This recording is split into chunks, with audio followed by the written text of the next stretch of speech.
సిద్దిపేట జిల్లా తౌట మండలం చందాపూర్ సర్కారు బడిల సార్లు మేడాలు పిల్లల తల్లులను పిలిచి మంచిగా బతుకమ్మ సంబురాలు జరుపుకున్నారట. బతుకమ్మలను కూడా ఎట్లా వేరువాలనో బడిల టీచర్లు కదా స్టూడెంట్స్కు ప్రాక్టికల్స్ చేసి చూపెట్టుకుంటా పాఠాలు చెప్పినట్టు పిల్లల తల్లులు కూడా అట్లనే బతుకమ్మల గురించి చెప్పిరట. చూద్దాం పారి మనం కూడా.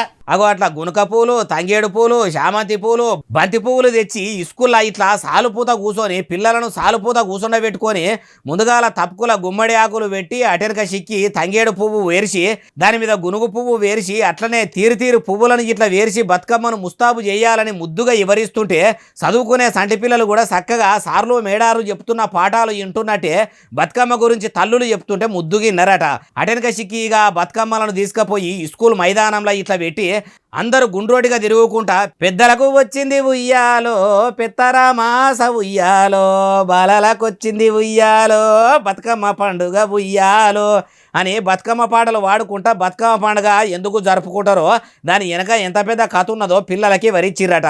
సర్కారు బడులలో ఇట్లా కూడా పండుగలప్పుడు దసరా సెలవుల కంటే ముందుగాలనే పండుగల గొప్పతనము స్టూడెంట్స్కు తెలుపుతున్న టీచర్లను చూసి అందరూ తారీఫు చేస్తున్నారు. సిద్దిపేట జిల్లా తౌట మండలం చందాపూర్లో ఉపాధ్యాయులు చేయించినట్టే అన్ని ప్రభుత్వ ప్రైవేటు బడులలో టీచర్లు పండుగల సంబురాలు చేయిస్తే పండుగలు పబ్బాలు జాతరలు ఆచారాలు అన్ని కూడా తరతరాలు తరిగిపోకుండా ఉంటాయి. పిల్లలు కూడా పాఠాలు యాదికి పెట్టుకుంటున్నట్టే పండుగలను కూడా యాది ఉంచుకుంటారు అంటుర్రు ఈ ముచ్చటిన్నోళ్ళు.